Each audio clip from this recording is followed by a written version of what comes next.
Bienvenue à ce numéro du Journal des Journaux, paru du 18 au 24 octobre 2021. Un numéro que nous entamons avec des scandales au niveau de la présidence de la République sous Issoufou. À cet effet, chaque semaine, des révélations de scandales choquants. Titre entre autres à sa une l'hebdomadaire Le Monde aujourd'hui, qui constate des détournements jamais enregistrés dans ce pays. La réalité est aujourd'hui très saisissante. Et on vient de mettre à jour un véritable réseau mafieux qui s'est spécialisé dans le vol du matériel et autres accessoires des locaux de la présidence. Ainsi, le journal cite plusieurs confrères d'après lesquels une importante quantité de biens aurait été subtilisée de la présidence pour des directions inconnues. Ce qui reste sûr, c'est que ce matériel informatique roulant et décoratif n'a pas été orienté vers un quelconque service de l'État. Qu'on le veuille ou pas, il s'agit ici d'une question de dignité et de vertu. L'on se demande quelle a été la réaction du président Bazoum et de son entourage familial quand ils ont retrouvé les murs de leur nouveau cadre de vie dénudé et tout blanc selon le journal qui renchérit. Un salon, un tableau décoratif, des moquettes, des tapis, des cuillères, des assiettes, des plateaux. Toutes ces petites choses auraient été carrément volées par les artilleurs de l'ex-président qui décidément n'ont pas de choix de cible quand il s'agit de détournement. Et c'est le malheur qui a frappé notre pays durant les 10 années de l'exercice de pouvoir du président Issoufou Mahamadou, constate l'hebdomadaire, pour qui des individus d'une rare boulimie ont fait main basse sur les ressources destinées à animer les secteurs d'activité de notre pays. S'il vous plaît, aujourd'hui, ce sont des pareils individus qui se sont constitués en un clan opposé au président Bazoum. Ils ne cessent de faire des pieds et des mains pour contrecarrer ses décisions et saper ses actions, d'après Le Monde aujourd'hui.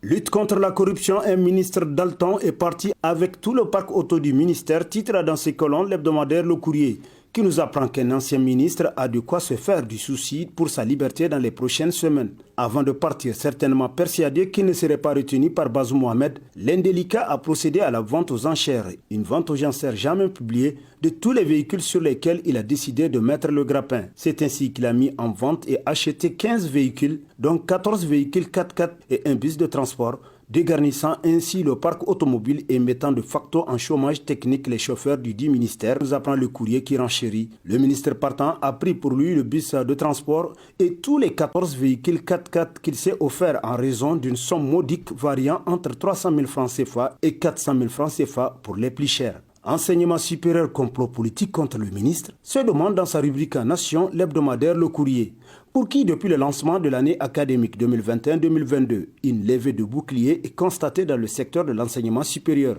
Des sit-ins et des déclarations organisées par des syndicats d'étudiants, des travailleurs du Centre des œuvres universitaires et d'enseignants et chercheurs de l'université Abdou Moumouni de Niamey pour fustiger la gestion et le comportement du ministre de l'enseignement supérieur PhD Mahmoud Jibo. Cela à moins de 6 mois de sa nomination à la tête du ministère. Pour beaucoup d'observateurs, cette situation ne s'explique pas si elle n'est pas motivée par d'autres considérations inavouées d'après le journal, pour qui, du reste, des observateurs pensent que cette levée de bouclier résulterait d'un vaste complot politique qui serait en train d'être mis en exécution contre le ministre de l'Enseignement supérieur. Un complot ourdi qui aurait pour motivation de faire partir Mahmoud Jibo de la tête du ministère de l'Enseignement supérieur. Au profil, il semble, d'un ancien recteur qui, en son temps, aurait acheté à travers des prête-noms tous les véhicules réformés de l'université de Niamey, nous apprend Le Courrier qui renchérit. Dans cette perspective, des moyens colossaux auraient été mobilisés. Inspection générale d'État, épicentre des tensions entre les clans Bazoum et Issoufou, titre à la une de sa parution en date du 20 octobre le quotidien privé L'Enquêteur, qui constate qu'auditer le ministère de l'Équipement correspond à une plongée au cœur de gros marchés publics attribués sous l'Ancien Régime. De Sadi Soumeila à Kadi Abdoulaye, ce portefeuille ministériel est resté entre des mains aveuglement fidèles à Issoufou Mahamadou. Fatalement, les enquêteurs vont tomber sur des cadavres pleins les placards. Le même scénario risque fort de se produire au niveau du Haut Conseil pour l'investissement au Niger et l'Agence nationale pour l'organisation de la conférence de l'Union africaine, Agence IA Niger. Ces deux entités ont ficelé des dossiers à coût de milliards de francs CFA dans des conditions souvent pas très claires. Cela ne fait aucun doute. Les inspections générales d'État en cours sont un gigantesque étau qui risque de resserrer autour de plusieurs proches collaborateurs de l'ex-président de la République, selon l'enquêteur, pour qui, pour nombre de pro-Issoufou, ces inspections générales d'État ne sont ni plus ni moins qu'un casus belli, une déclaration de guerre.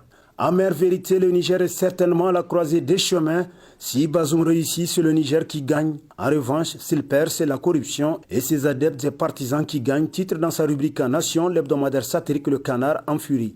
pour qui la vérité est certes cruelle, mais elle est bien meilleure au mensonge. De même, la félonie est certainement plus facile, particulièrement lorsqu'on dispose de pouvoir d'État, que de servir son peuple dans la dignité, l'honneur et l'esprit de sacrifice. La vérité est que Bazoum a fait un choix clair, diligenter des enquêtes dans maintes administrations afin de voir vers quelle destination est parti l'argent public qui a déserté le trésor public. Le Niger est certainement à la croisée des chemins. Si Bazoum Mohamed réussit, c'est le Niger qui gagne, puisqu'il renouera avec une gouvernance vertueuse, ce dont il s'est littéralement écarté avec Issoufou, qui a favorisé et entretenu la corruption durant ses 10 années de pouvoir selon le satirique pour qui, en revanche, s'il perd, c'est la corruption et ses adeptes et partisans qui gagnent, avec à la clé une justice qui renvoie ceux qui dénoncent en prison pour protéger ceux qui sont en porte-à-faux avec les lois et règlements. Le choix qui est proposé aux Nigériens est très clair. Soutenir la corruption et ceux qui l'ont entretenue, ou bien soutenir le président Bazoum dans ce combat pour lequel, pour le moins,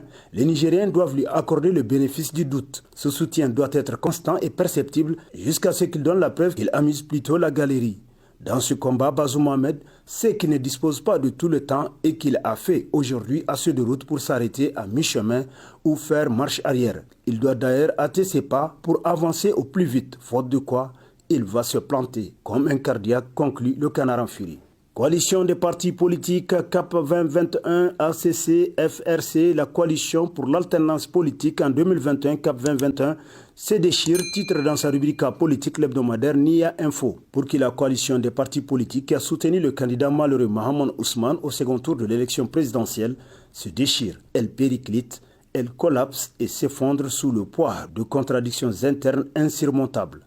Après le départ tambour battant de certains partis politiques du FRC, les principaux partis de CAP 2021, notamment le Modem FA Lumana, le Tshinkasa d'Ibrahim Yacoubou et l'Amen Amin de Laden Tchana, sans tambour ni trompette, prennent progressivement leur distance de Mahaman Ousmane, qui de plus en plus s'enferme dans son univers fantasmagorique et attend anxieusement une force miraculeuse qui va amener dans les prochains jours la Cour de justice de la CEDEAO à le déclarer vainqueur du second tour de l'élection présidentielle, selon Nia Info. Organisation de la société civile et de jeunesse, l'ambassade de France accusée d'avoir entretenu la division, titre dans ses colonnes l'hebdomadaire L'actualité, pour qui plus rien n'est serein désormais entre les organisations de la société civile et de jeunesse, depuis le sommet de Montpellier, tenu autour d'un seul chef d'État qui se croit plus malin et maître des solutions aux problèmes des Africains.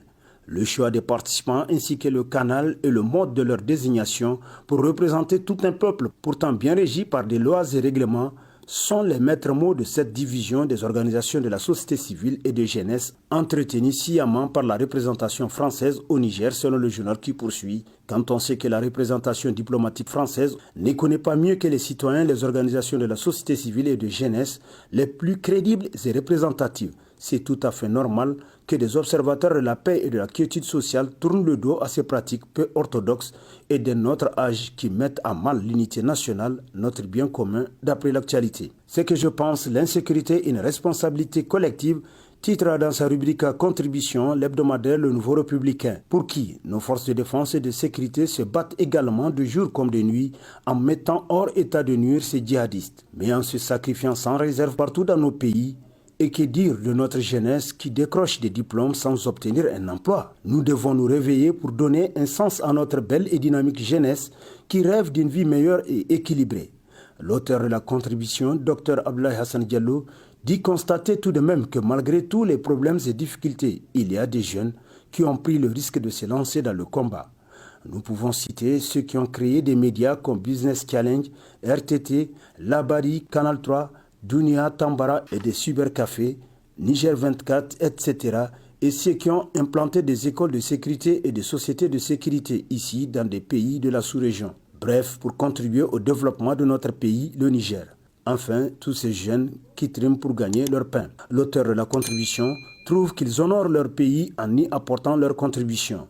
Ainsi, il souhaite à notre jeunesse et à la femme nigérienne assez de courage, d'abnégation, de patience dans cette œuvre de communauté de destin. Une responsabilité collective où chacune et chacun donne le meilleur d'eux-mêmes, tel que rapporté par le Nouveau Républicain. Union africaine, la paix ne suffit plus, titre pour l'éditorial du numéro 001 de son magazine Notre Continent Mag, pour qui ce texte est un cri de ralliement.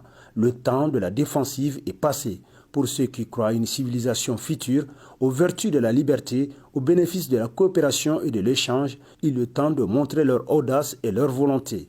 Et d'abord sur le sujet le plus crucial, la question sociale, point faible du libéralisme économique qui domine depuis longtemps la politique de l'Union et qui crée sans cesse le fossé entre les classes dirigeantes et la population. L'Afrique est plus solide qu'on ne le croit, mais elle est souvent terre à terre, décevante et oubliée qu'elle a été présentée au peuple comme une union protectrice. Elle doit redevenir un idéal, conclut notre continent MAG, à qui nous souhaitons bon vent. Et sur ce, prend fin le présent numéro de la revue de presse.